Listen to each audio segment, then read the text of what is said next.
रहा, बच्चों का स्कूल भी फ्री रहा, सारे सरकारी अस्पतालों में इलाज भी फ्री रहा और महिलाओं का बस में सफ़र भी फ्री रहा। और आने वाले साल में जब बजट प्रस्तुत किया गया है, उस बजट में भी बिजली भी फ्री है, पानी भी फ्री है, स्कूल भी फ्री है, अस्पताल भी फ्री है और बसों में महिलाओं का सफ़र भी फ्री है। इतनी कठिन परिस्थितियों में ये सारे जनता को सहूलियतें जारी रहीं, इसका मैं उन्हें बधाई देता हूँ। पिछले 1-1.5 महीने में देश का बजट प्रस्तुत किया गया, मैंने वो बड़े गौर से देखा।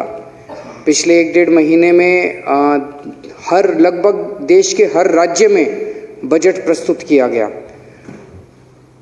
लगभग सभी सरकारों ने, राज्य सरकारों ने और केंद्र सरकार ने जो बजट प्रस्तुत किए, सबने घाटे के बजट प्रस्तुत किए। दिल्ली अकेला राज्य है जिसने इतनी कठिन परिस्थितियों में भी फायदे का बजट प्रस्तुत किया, सरप्लस बजट प्रस्तुत किया, घाटे का बजट प्रस्तुत नहीं किया। ये भी अपने आप में एक बहुत बड़ी बात है। इस बजट को देशभक्ति बजट बोला गया। आज हमारा देश आज़ादी के 75 साल मना रहा है, बड़ी धूमधाम से मना रहा है और इस 75वें साल में इस बजट के ज़रिए पूरी कोशिश की गई है कि अगले 1 साल दिल्ली के कण कण के अंदर देशभक्ति की भावना होगी, हर जगह देशभक्ति की भावना होगी और कई सारे कार्यक्रमों के आयोजन और कई सारे नई चीज़ें शुरू की जाएंगी। इस दौरान स्कूलों के अंदर देशभक्ति पाठ्यक्रम शुरू किया जाएगा। ये पहली बार हो रहा है। अन्य कई देशों में होता है कि बच्चों को बचपन से अपने देश के प्रति कूट कर देशभक्ति भरने का काम अन्य कई देशों में किया जाता है। हमारे देश के अंदर हमारे पाठ्यक्रम में मैं समझता हूँ ये एक कमी थी, जो इस वर्ष से दिल्ली राज्य में ये कमी पूरी की जाएगी और बच्चों के अंदर देशभक्ति की भावना भरी जाएगी। इसी बजट में कहा गया कि हम दिल्ली में जगह जगह 500 जगह हम लोग बड़े बड़े तिरंगे लगाएंगे, तिरंगे फहराएंगे। सरकार बड़े बड़े तिरंगे फहराएगी। ये बहुत ही शानदार कदम है। जब भी हम तिरंगा देखते हैं तो हमारा मन देशभक्ति से ओतप्रोत हो जाता है। जब भी हम तिरंगा देखते हैं तो अंदर खुद ब खुद मन बोल उठता है, भारत माता की जय। जब भी हम तिरंगा देखते हैं तो हमें अपनी भारत माता की याद आती है और बॉर्डर में लड़ते हुए सैनिक जो हमारे लिए शहीद हो रहे हैं, उनकी तस्वीर हमारे सामने आ जाती है। ये बहुत ही अच्छा कदम है कि पूरे दिल्ली के अंदर जगह जगह जब तिरंगे लगाए जाएंगे और रोज़ सुबह जब कोई अपने घर से निकलेगा, दफ्तर जाएगा, रास्ते में उसे जगह जगह तिरंगे दिखाई देंगे और उसका मन देशभक्ति से भर जाएगा, उसका मन फ्रेश हो जाएगा। मुझे ये समझ नहीं आ रहा कि जब से ये ऐलान किया गया है तब से भारतीय जनता पार्टी और कांग्रेस के लोग इसका विरोध क्यों कर रहे हैं। इसमें विरोध करने वाली क्या बात है? अच्छा कदम है, साथ देना चाहिए, तारीफ करनी चाहिए। अध्यक्ष महोदय, देशभक्ति की बात के ऊपर राजनीति नहीं होनी चाहिए। देश हमारा सबका है, भारत हमारा सबका है, चाहे कोई बीजेपी से हो, चाहे कांग्रेस से हो, चाहे आम आदमी पार्टी से हो, चाहे इस पार्टी से हो, चाहे उस पार्टी से हो। देश तो हमारा सबका है। केंद्र सरकार ने जब जब अच्छे काम किए, हमने दलगत राजनीति से ऊपर उठ के साथ दिया। मुझे याद है 2014 में प्रधानमंत्री जी ने स्वच्छ भारत का ऐलान किया था।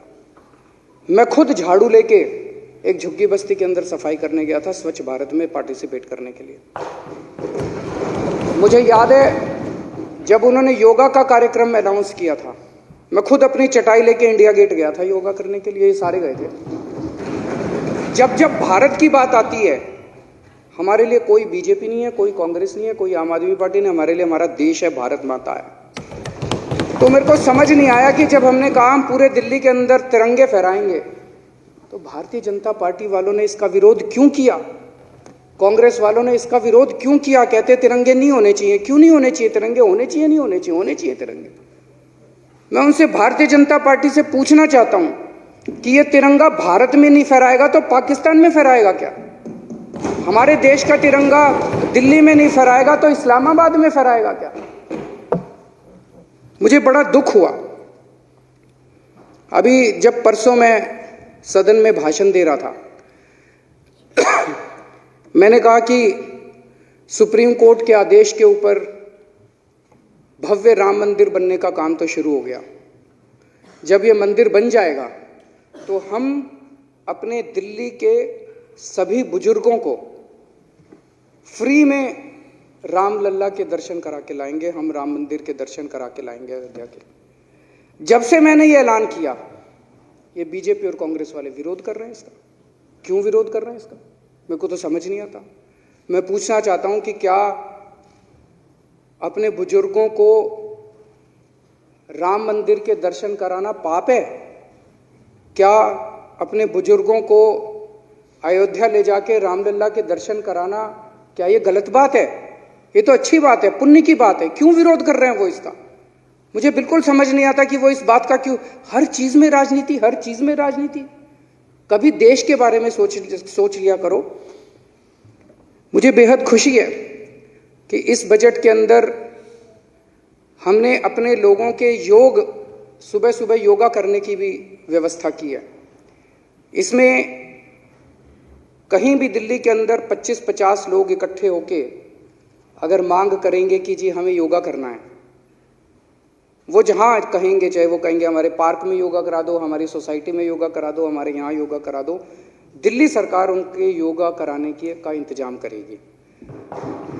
ये पहली बार अपने आप में एक कार्यक्रम है कि सरकार जो है जनता की स्वास्थ्य के लिए इस किस्म का कार्यक्रम करने जा रही है।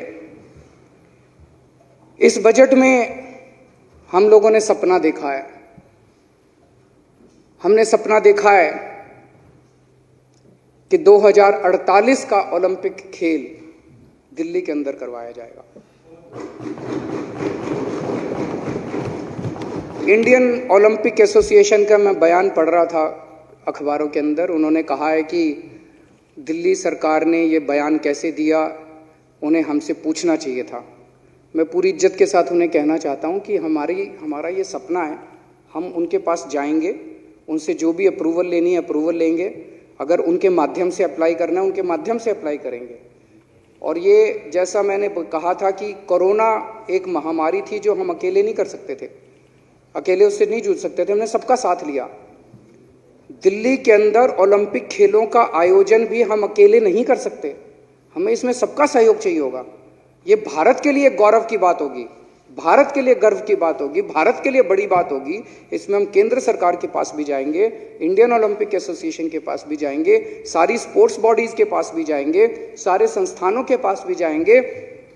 सारा देश मिलके 2048 के ओलंपिक गेम्स के लिए बिड करेगा।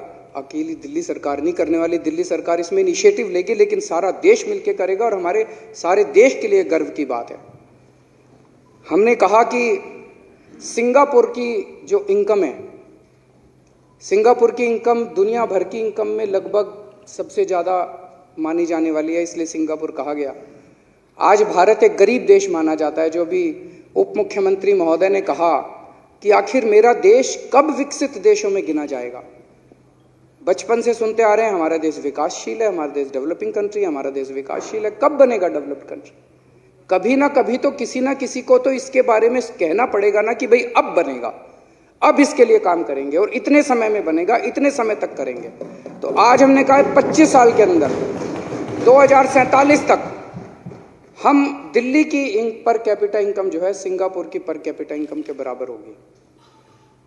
हाँ, मैं मानता हूं हमारा सपना है। जब से ये दोनों ऐलान किए हैं, हमने कहा कि ओलंपिक में कि हम बिडिंग करेंगे, हमने कहा सिंगापुर के बराबर इनकम लाएंगे। ये कई विपक्षी पार्टियां हमारा मजाक उड़ा रही हैं, हंस रही हैं हमारे ऊपर।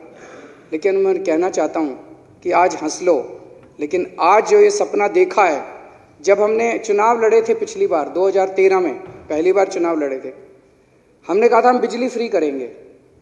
भी तब तो हमने कहा था बिजली के बिल आधे करेंगे, हंसा करते थे हमारे ऊपर, हो ही नहीं सकते, केजरीवाल झूठ बोल रहा है। 49 दिन के अंदर करके दिखा दिया हमने कहा था सरकारी स्कूल अच्छे करेंगे, ये कहते थे हो ही नहीं सकते सरकारी स्कूल अच्छे, 5 साल में करके दिखा दिए। हमने कहा था सरकारी अस्पताल अच्छे करेंगे, कहते थे हो ही नहीं सकते, हमने करके दिखा दिए। आज हम कह रहे हैं कि 2048 का दिल्ली के अंदर ओलंपिक खेल होगा, ये मजाक उड़ा रहे हैं, करके दिखाएंगे। ये देश करके दिखाएगा, इस देश पे भरोसा रखो, देश के लोगों पे भरोसा रखो। आज हम कह रहे हैं कि 2047 तक 100 साल हो जाएंगे आज़ादी के, 25 साल बचे हैं, 25 साल के अंदर ये देश, हमारा देश विकसित होगा। हाँ, हमने सपना देखा है और इस देश के लोग इस सपने को पूरा करके दिखाएंगे। तो अध्यक्ष महोदय, ये जो बजट है मैं इसका पूरा समर्थन करता हूं और फिर से वित्त मंत्री महोदय को बधाई देता हूं। Hello everyone. HW News English is 2 years old now. When we started this venture, we promised ourselves one thing, that news should remain free, because right to know is the right of every Indian. But to keep news free for everyone, we need support from some of you. And thus we have rolled out membership on our YouTube channel HW News English. But mind you, the membership is completely voluntary. The programs that we were doing earlier, that we are doing now, will continue to remain free.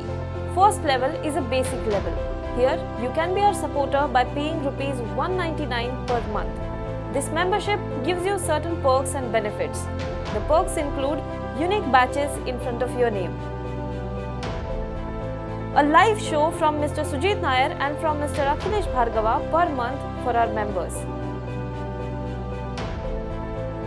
You can also vote in some exclusive members-only polls. Now the second level is Super Supporter.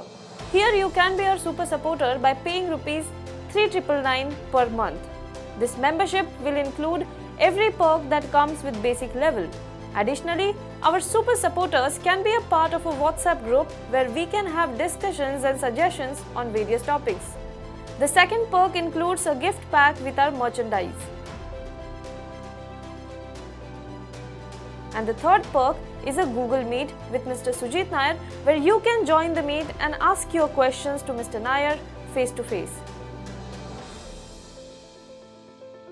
Lastly, if you like, we would give a shout out to our super supporters in our programs. So, hope to see you soon with our badges. The emerging backbone of India's economy are our startups. They represent India's youth. They represent India's aspirations. They represent India's hopes. They represent our fight against an insensitive bureaucracy, against an insensitive system. They represent the fight of our startup entrepreneurs against an indifferent system, against an insensitive banker, against challenges of dealing with the government, and against all the odds with which they started a startup. Every startup begins with a brilliant idea, a unique idea, an idea which nobody else thought of, and that becomes a business enterprise. We are starting our next episode series on what we call Startup Stories. It is our curiosity to know what was that idea, what was the motivation, what was the determination because of which one talented entrepreneur, without any background of business perhaps, decided to venture out on his own and create a successful enterprise. These are the ideas that motivate us also. If you have a startup story which is interesting, we would want to talk to you also. Come back to us with your own startup stories, and you might also be the person we would like to talk to.